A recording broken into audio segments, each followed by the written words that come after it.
Korean Mafia boss caught his black nurse switching his pills, but they weren't poison. The gun was already out before she could explain. Park Jin-ho stood at the foot of the hospital bed he'd had installed in the east wing of his estate. Not a real hospital, never a real hospital, because real hospitals meant real exposure. And his right hand was steady in a way that scared Amara more than the trembling ever could have. A trembling hand meant emotion. A steady hand meant decision. And Park Jin-ho had spent 31 years making decisions that ended people. "Put them on the table," he said. His Korean was low, unhurried, the way a man speaks when he's already made up his mind and the conversation is just ceremony. Amara Ose did not put the pills on the table. She held them tighter, her brown fingers closing around the small amber vial like it was something sacred. And she looked at him, really looked at him. Not the gun, not the bodyguard standing in the doorway with his hand on his holster, not the medical equipment beeping softly behind her. And she said, in English, because that was the language they'd agreed on from her first day here, "If you make me put these down, you will be dead before Friday." The room went very quiet. If you think you've heard a story like this before, stop. You haven't. Because what happened inside that estate over the next 72 hours wasn't about power or loyalty or even survival in any way you'd expect. It was about a man who had been lied to by everyone he trusted, and a woman who chose to tell him the truth at the exact moment when telling the truth looked indistinguishable from betrayal. And by the time this is over, you're going to understand that the most dangerous thing Amara Ose ever did wasn't switching those pills. It was deciding that Park Jin-ho's life was worth saving when every single person in his world had already decided it wasn't. Before we go any further, if stories like this are why you're here, hit subscribe. New ones every week, and they only get better from here. Now, let's go back to the beginning. Not the beginning of that night, but the beginning of everything. Because nothing about what happened makes sense unless you understand what kind of man Park Jin-ho actually was, and what kind of world he'd built around himself, and how thoroughly that world had already started to collapse without him knowing. Park Jin-ho was 54 years old, and he had been running the Eastern distribution network of one of Korea's oldest and most insular criminal organizations since he was 37. Not the kind of crime you see in movies, not flashy, not violent on the surface, not the stuff of loud confrontations and dramatic power plays. The operation he ran was quiet. Import logistics, shell companies, pressure applied through financial channels rather than physical ones. He was the kind of criminal who never appeared in a single police file, because by the time anyone started looking in his direction, the money had already moved 3 times, and the people who knew things had already been given very comfortable reasons to forget them. He was not beloved by the men beneath him. He was respected, which in his world meant feared, and he had long ago stopped feeling the difference. He had a son he barely spoke to, a brother he trusted completely, and a rotating staff of physicians who were paid extremely well to treat him and ask no questions. When he started getting sick in the spring, nobody was surprised. He'd been pushing himself hard for 2 years, the stress of a transitional period in the organization, new leadership coming in from Seoul, old alliances shifting, rivals circling, had been visible even in his posture. His doctor, a Korean man named Dr. Cho, who had been on the organization's payroll for 11 years, diagnosed him with a cardiac arrhythmia and an adrenal condition, prescribed a complex medication regimen, and reassured him it was manageable. It was manageable. For a while.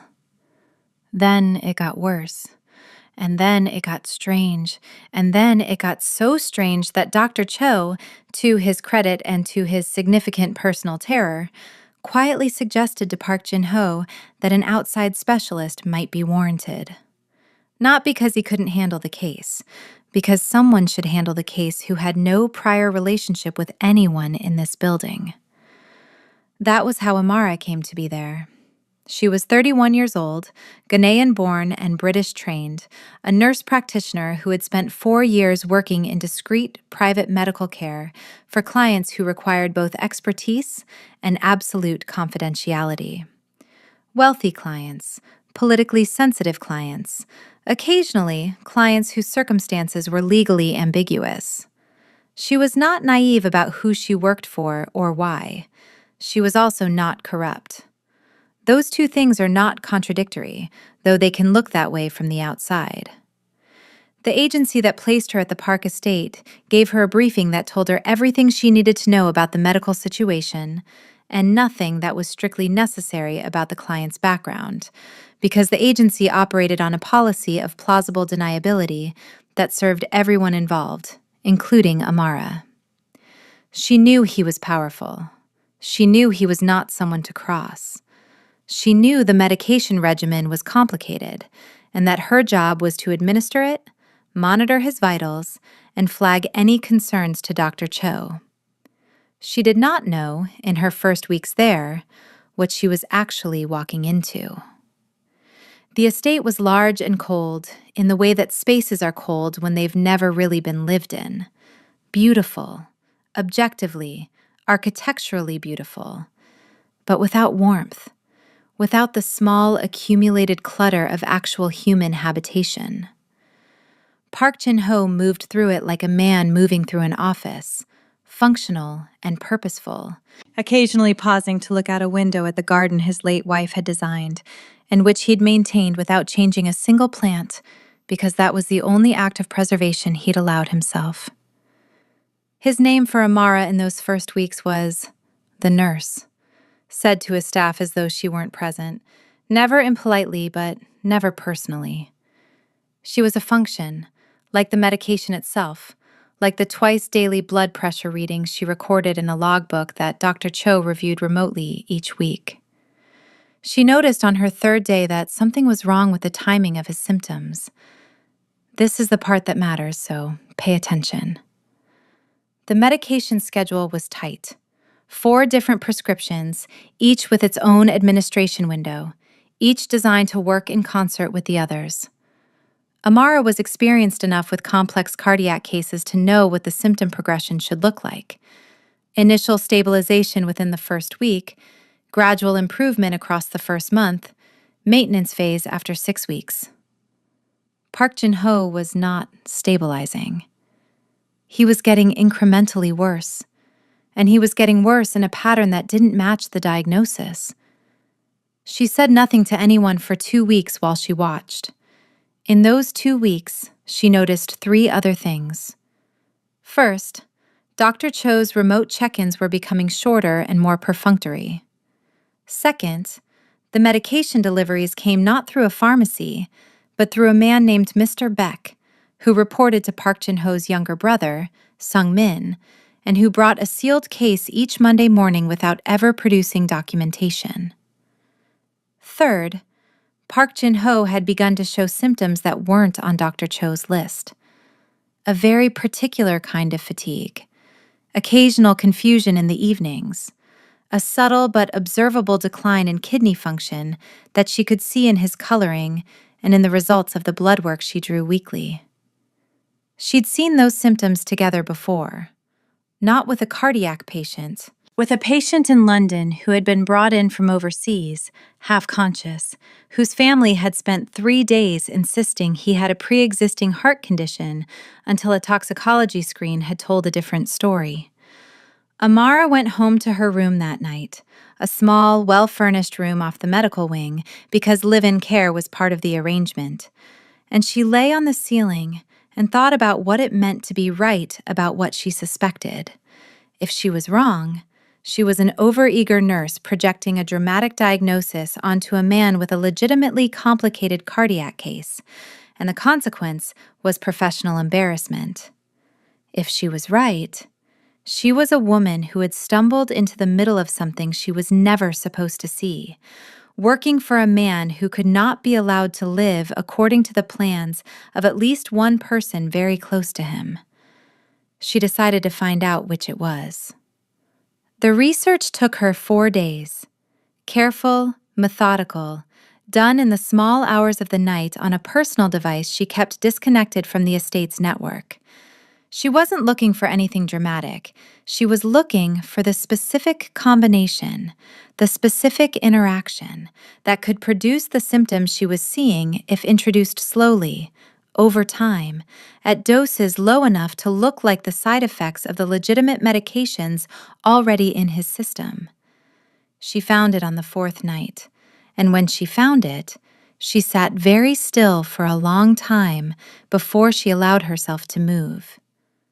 The medication in those sealed cases from Mr. Beck was not wrong, exactly. Not obviously wrong. The labeled drugs were the labeled drugs. She'd verified that, carefully and quietly, by running basic dissolution tests on samples she'd extracted without anyone noticing.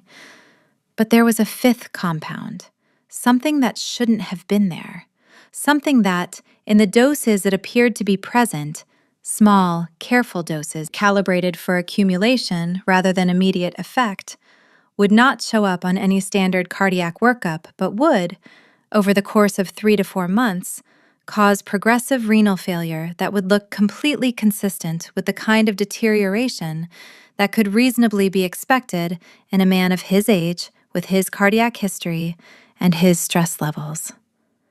He wasn't dying of his heart condition. He was being poisoned, slowly, professionally, by someone who understood medicine well enough to do it without leaving obvious marks, and who had access to his medications at the source. The brother. She didn't know for certain. She couldn't know for certain, not yet. But the sealed cases came through Sung Min's man, and Sung Min was the one person who stood to inherit everything: position, assets, network. If Park Jin-ho died of natural causes during a period when the organization was already in transition. What Amara did next, she thought about for 3 days. She could go to Park Jin-ho directly. She could document what she'd found and present it to him clearly. The problem was documentation. She had suspicions, tests run without authorization, a theory. She did not have proof that would survive scrutiny from a man who had built his entire professional life on not accepting things that couldn't be verified. And the second she raised the alarm without proof, one of 3 things would happen. Park Jin-ho would believe her, which would trigger an internal war with unpredictable consequences for her own safety. Park Jin-ho would not believe her, and she would be quietly removed from the estate. Or the information would reach the wrong person first, and she would face something worse than removal. She could go to the authorities. She almost laughed at herself for considering this seriously, but she held it up and looked at it honestly.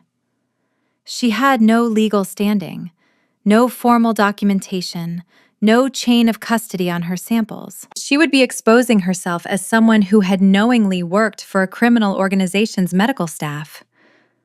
The most likely outcome was that she'd create a legal situation that consumed years of her life and likely ended her career, while Park Jin-ho died of his cardiac condition in the meantime. Or she could fix it herself. Not the investigation, not the brother, not the conspiracy, not the organization. She couldn't fix any of that. What she could fix was the medication. What she could do, what was within the scope of her actual power, was substitute the 5th compound out. Remove the poison from the equation. Source clean versions of his legitimate prescriptions from a verifiable pharmacy, package them identically, and administer those while she figured out the rest. She would still need to tell him, eventually. She was never under any illusion that she could manage this silently forever. But she needed time. Time to build something concrete enough to show him. Time to get him stable enough to act on it. Time to think. She switched the pills on a Thursday morning, while the estate was quiet and Mr. Beck had delivered that week's case and gone. She'd prepared the substitutes the night before. The swap took less than 4 minutes and left no obvious evidence. For 10 days, she watched him improve. The improvement was subtle. You wouldn't see it if you weren't looking for it. But she was looking for it, and she saw it. His evening confusion decreased. His blood work shifted. His color was better. He was still sick. The accumulation of weeks of slow poisoning didn't reverse itself in 10 days. But the trajectory had changed, and she knew she was right. On the 11th day, he caught her. She hadn't been careless. She genuinely doesn't know, even now, how he knew. His instincts were what they were. A man in his position develops a particular kind of awareness, a sensitivity to things being slightly out of place, that most people never need and never develop. Maybe he'd noticed her manner had changed slightly. Maybe someone on the staff had noticed something and mentioned it without understanding its significance. Maybe he'd had her watched from the beginning in ways she was never told about. Whatever the reason, on the 11th day, she came into the medical room at the morning medication time, and Park Jin-ho was already there, standing by the case, and the case was open, and the vial she'd substituted was in his hand, and his expression was completely unreadable. She made a decision in the space between one breath and the next. She didn't lie. She didn't run. She walked to the medication cart, picked up the vial of substitute she'd been drawing from each morning, held it up and said, "Those are clean. These are clean. The ones Mr. Beck brings are not." He looked at her for a long time without speaking. Then he reached behind him without looking and picked up a gun from where it had been sitting on the medical cabinet behind him and pointed it at her and said, very calmly, "Put them on the table. If you make me put these down, you will be dead before Friday." She said it without heat, without drama, because drama would have killed her. She said it the way you deliver a medical fact to a patient who doesn't want to hear it. Clearly, directly, without flinching. "You switched my medication," he said. "Yes. You are not authorized to change my prescriptions." "I am aware of that." "Give me one reason," he said, "why I should not assume you are the source of the problem." And this moment, was the one she'd rehearsed in her head for 11 days. Because she'd known it was coming. She'd just hoped she'd have more time before it arrived. "Because if I wanted you dead," she said, "I would not have switched them.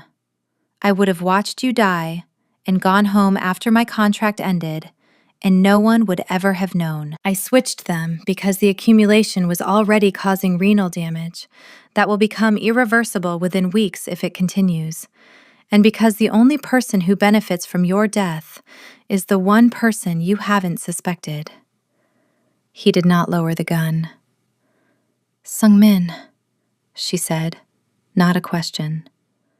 She watched his face and knew she was right. "Sung-min has been loyal to this organization since before you were born," he said, and there was something in his voice that was not quite conviction, something that sounded more like a man holding a shape that was already cracking under its own weight.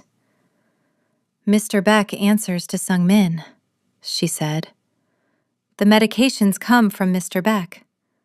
The 5th compound in your weekly delivery is not on your prescription list and is not visible on a standard assay panel. I found it because I was specifically looking for it, because your symptom progression didn't match your diagnosis, and because I have seen these symptoms before in a different context." She held his gaze. "I have documentation. Not enough to take somewhere official, but enough that when I show it to you, you will understand what I found and how I found it." The bodyguard in the doorway had not moved. His hand was still on his holster. He was waiting for Park Jin-ho to make a decision, the way everyone in this building had always waited for Park Jin-ho to make a decision. Park Jin-ho looked at the gun in his hand. He looked at Amara. He looked at the vial she was still holding in her closed fist. "You could be lying," he said. "I could be," she said. "If you want to find out which, there are two options. You shoot me, and you keep taking the medication that Mr. Beck brings, and you see what happens. Or, you let me show you what I found." Later, she told someone she had never been more frightened in her life than in that silence. Later, Park Jin-ho told someone he had never admired anyone more quickly. He put the gun down. "Show me," he said. The documentation took 40 minutes to walk him through. She had been meticulous. Dates, dosage measurements, the results of her informal assays, a comparison chart showing his symptom trajectory against expected baselines for both his diagnosed condition and for the toxicological profile of the compound she'd identified. She had printed nothing, kept everything on an encrypted personal drive, displayed it to him on a small tablet while he sat at the medical room table and said nothing. He asked 2 questions during the 40 minutes. Both were technical, about methodology, about how she'd isolated the compound from the broader medication matrix. She answered both clearly. He didn't ask why she'd done it. He didn't ask whether she was certain. He'd been in a world of calculated risk for long enough to recognize the difference between someone selling him a story and someone presenting him with evidence. When she finished, he sat very still for a moment. Then, "How long have you known?" "I've had a theory for about 3 weeks. Confirmed it 11 days ago." "And you said nothing for 11 days." "I needed to know the substitution was working before I brought it to you. I needed something to show you beyond a suspicion." She paused. "I also needed to understand whether you would be someone I could show it to." His eyes moved to her face at that. "I didn't know you," she said simply. "I had to watch how you operated, whether you trusted evidence or loyalty, whether you'd be able to hear this." "And your conclusion?" "You're a careful man," she said. "Careful men look at evidence." Something moved across his face that wasn't quite a smile. Something older than a smile, something more complicated. "My brother," he said, very quietly. "I don't know his motivations," she said. "I only know what's in the medication." "I know his motivations." His voice was flat in a way that she recognized as covering something large. "He has been waiting for 20 years to lead this organization. He believed I was given my position because I was older, not because I was better suited. He may have been correct about that." He paused. "That does not justify this." "No," she said. "Are you afraid?" he asked. The question surprised her. "Yes," she said honestly. "I have been for 11 days." "Why did you stay?" It was the question she'd asked herself every night for those 11 days. She'd had answers to all the others, the logical ones, the strategic ones. This one went somewhere different. "Because you were being killed by the people you trusted," she said. "And that seems like something worth stopping." He looked at her for a long moment. Outside the windows, the garden was bright with late morning light. The flowers his wife had planted still exactly as she'd left them, preserved against change in this one place in a life that was otherwise in constant motion. "I need to think," he said. "I know." "You will remain here." "I wasn't planning to leave." He stood, and he was steadier than he'd been 2 weeks ago. She'd been watching for that, too. And he walked to the door and paused with his hand on the frame. Amara, he said. Her name, for the first time since she'd arrived. Not the nurse. She looked up. Thank you, he said. Then he left. What happened over the next 3 days was a masterclass in the kind of controlled, methodical fury that Park Jin-ho had spent a lifetime cultivating. He did not move immediately. He did not confront his brother. He called 3 people, only 3, and had a set of conversations that Amara was not privy to, but could infer from their effects. A quiet investigation began, run by loyalists whose loyalty he had reason to trust, tracing the source of the compound, the chain of supply, the communications that had moved around her arrival and around the progression of his illness. Amara, during those 3 days, continued her duties. She administered his morning and evening medications, her clean versions, not Mr. Beck's, and monitored his vitals and documented his improving blood work, and spoke to him, in their morning sessions, about subjects that gradually moved from strictly medical to something adjacent to human. He asked her about her background. She told him, briefly, honestly. He didn't comment on Ghana, or on London, or on the career path that had brought her to discreet private medical care. He listened in a way that felt like actual attention, rather than politeness. She asked him, on the second day, about the garden. He was quiet for a moment. Then he told her about his wife, Ji-un, who had died 6 years ago, and who had designed every corner of that garden as a kind of conversation. Certain flowers that bloomed in sequence through the summer, creating a progression of color that she'd planned on paper over the course of a year. He told her this with the same flat, factual tone he used for everything, but his hands, usually still, moved slightly while he spoke, as though the story had a physical dimension that required them. "Did she know what your work was?" Amara asked. "Yes," he said. "And?" "And she grew flowers anyway," he said. "She believed that people were not the sum of their worst decisions. I never agreed with her about that." He paused. "I am becoming less certain of my position." On the morning of the 3rd day, Sung-min arrived at the estate. Amara was in the medical room when he came. She heard his voice in the entrance hall, that particular quality of warmth that she'd noticed on his previous visits. He was a man who performed affection well, who had a face that opened into apparent guilelessness when he smiled. She understood, hearing his voice now, what it must have felt like to be Park Jin-ho, to hear that warmth and not know it was a mechanism, not a feeling. Park Jin-ho came to the medical room door and looked at her. "Stay here," he said quietly. "Whatever you hear, stay here." She stayed.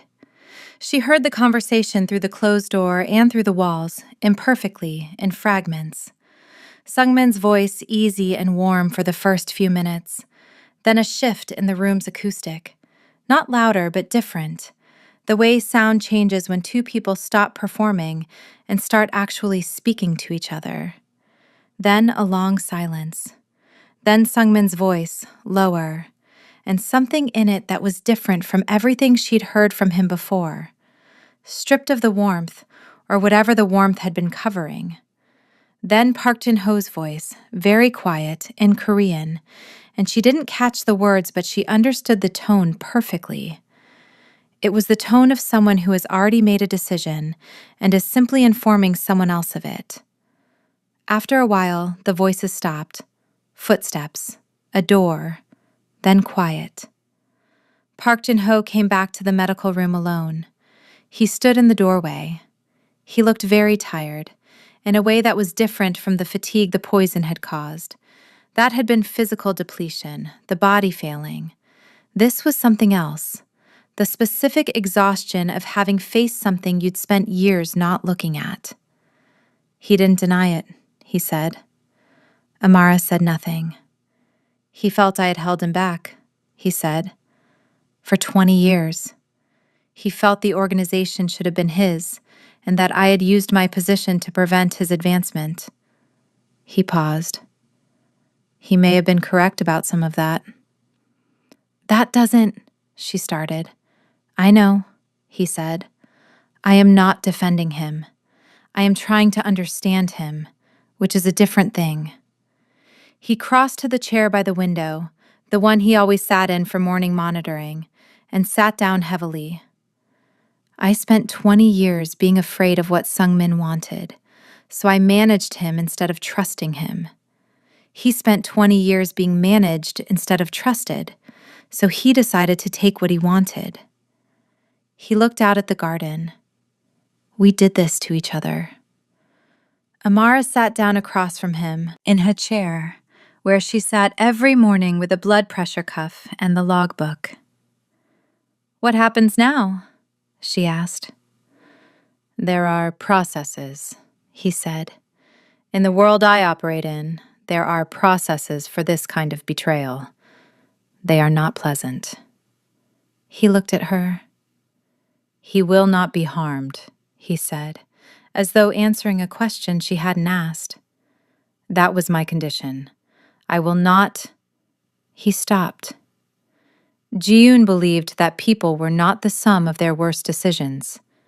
I am trying to act accordingly. Amara thought about a man she'd cared for in London, unconscious for 3 days, whose family had paced the waiting room in 2 shifts. She thought about what it meant to keep vigil over someone, to sit with the minutes and track the small biological signals that measured the difference between presence and absence, to feel the relief when the numbers moved in the right direction. She thought about doing that for Park Jin-ho for the past 11 days without him knowing, watching his color and his responses and his blood pressure, holding the knowledge of what was happening to him like something fragile. Can I ask you something? She said. He looked at her.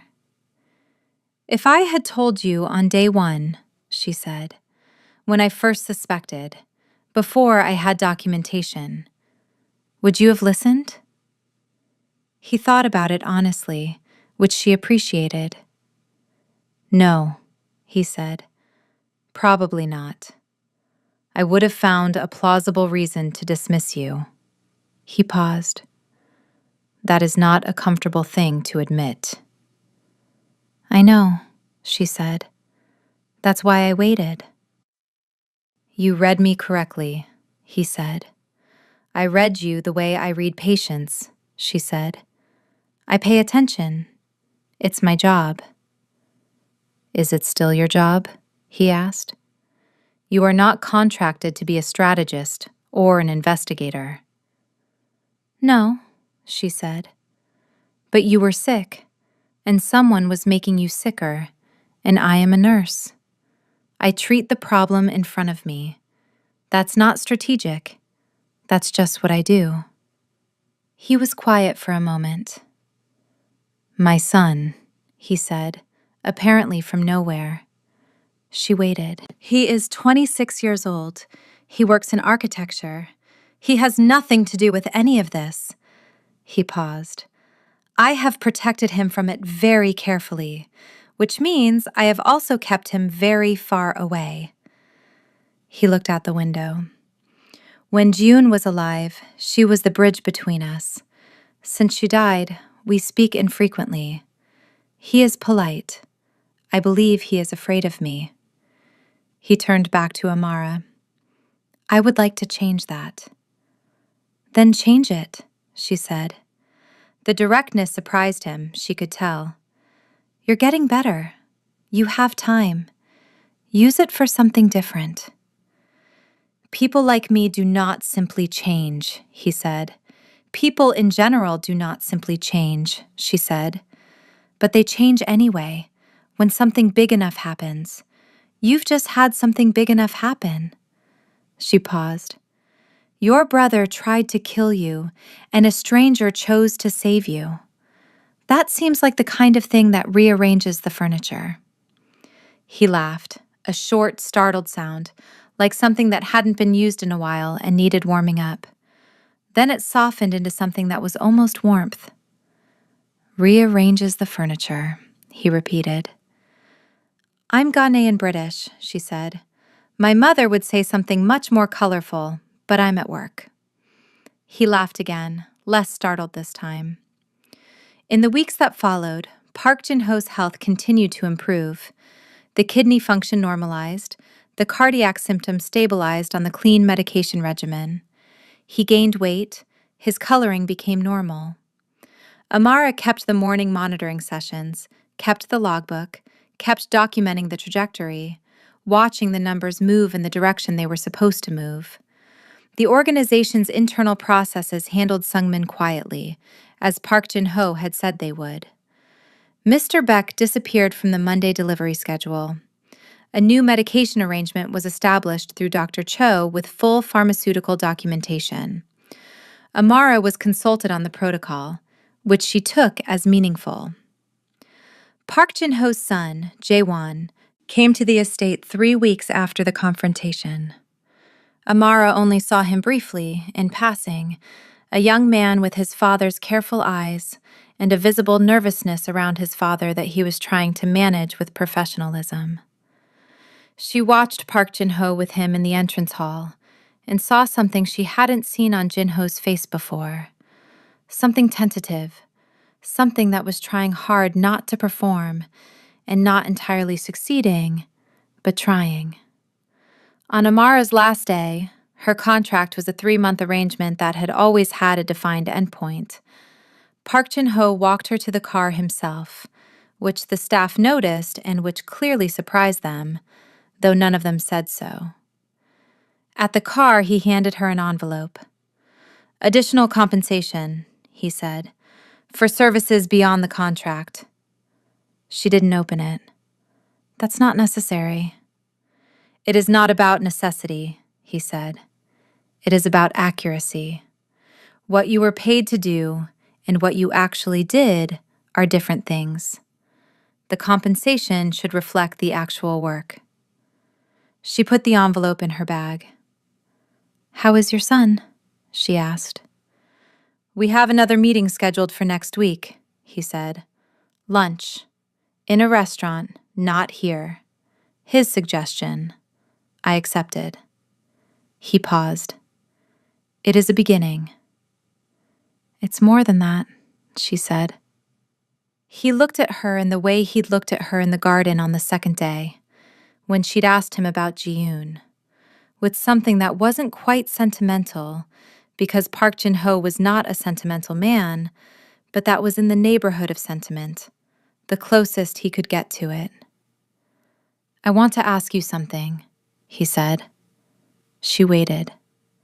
Why? He said. The true answer, not the professional one. She thought about it. My mother used to say that everyone deserves one person who refuses to let them down, she said. She meant it as something you do for the people you love, but I think it can extend further than that. I think sometimes the person who needs someone to refuse to let them down is a stranger, and you're just the person who's there. She paused. You were there. I was there. It seems simple. He was quiet for a long time. It was not simple, he said. What you did required considerable courage. Or considerable stubbornness, she said. My mother has opinions about that, too.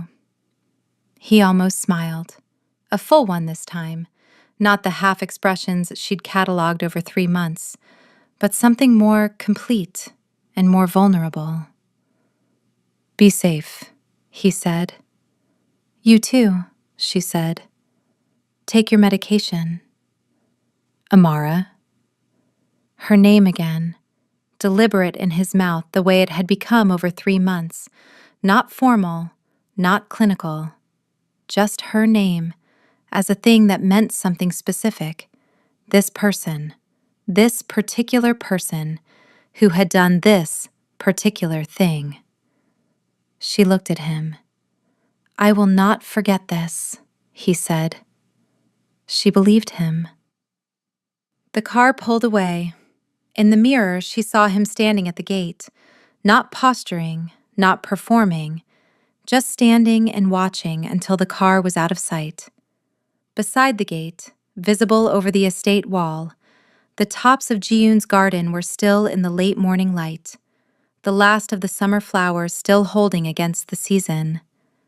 She thought about him calling his son for lunch. She thought about a man who had spent 30 years being everything except who he might have been, and whether 3 months was enough time for anything to actually change, and decided that it didn't matter whether it was enough time, only whether he used it. She thought he would. She turned forward, toward the road, and let the estate fall behind her. Here's what you need to know about what came next, because there's one more layer to this that I haven't told you yet. One more thing that Amara didn't learn until 6 months after she'd left. Park Jin-ho had known about the monitoring from day 4. Not everything, not the compound identification, not the full extent of what she'd found, but his security team had flagged her late-night device activity early on, had pulled the metadata, if not the content, had brought it to him as a potential concern. He had told them to watch, but not intervene. He had wanted to see what she would do with what she was finding. She had passed every test he'd set without knowing they existed. The gun on the medical cabinet that morning hadn't been placed there casually. It had been placed there deliberately, because he'd known she was about to move. The accelerating nature of her late-night sessions had suggested she was close to acting, and he'd needed to see how she acted when the pressure was maximum. He'd needed to see whether she would lie, run, perform, or tell the truth. She told the truth. And here is what Park Jin-ho told Jae-won at that first lunch, which Jae-won told someone else, which is how this found its way into the world. He said that in 30 years of a life where he'd made his living assessing who could be trusted and who was performing trustworthiness, Amara Ose was the first person who had made him understand that those were two genuinely different things. He said that she had shown him what it looked like when someone chose the right action over the safe one, not because it benefited them, not because they were calculating, but because it was the right action, and they were the person present who could take it. He said, "I have spent my entire life surrounded by loyalty that was purchased and fear that was managed, and in 3 months, I was treated with more genuine integrity by a stranger than by anyone I paid for 30 years. He did not say, "And so I changed everything." Life doesn't work that fast, and Park Jin-ho was not a man who made dramatic proclamations about transformation. But Jae-won's next architectural project, a community clinic in a neighborhood that had been underserved for years, was funded by a source that maintained strict anonymity, and the paperwork was handled by a legal firm that Park Jin-ho had used for 20 years. And Amara, 6 months after leaving the estate, received a message through her agency asking if she would consider a long-term advisory role for a new healthcare fund focusing on underserved communities in Southeast Asia and West Africa. The message came from a name she didn't recognize, but the contact details trace back to an organization she'd never heard of with a registered address in Seoul and no prior history. She thought about it for 2 days. She said yes. That's the thing about doing the right thing when it's hardest. You don't always get to see where it goes. You don't always get to know what you started.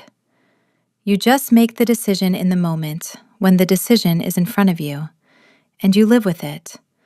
And sometimes, 6 months later, something arrives in your inbox that tells you the story didn't end where you thought it did. It just kept going. If this story hit you somewhere real, subscribe.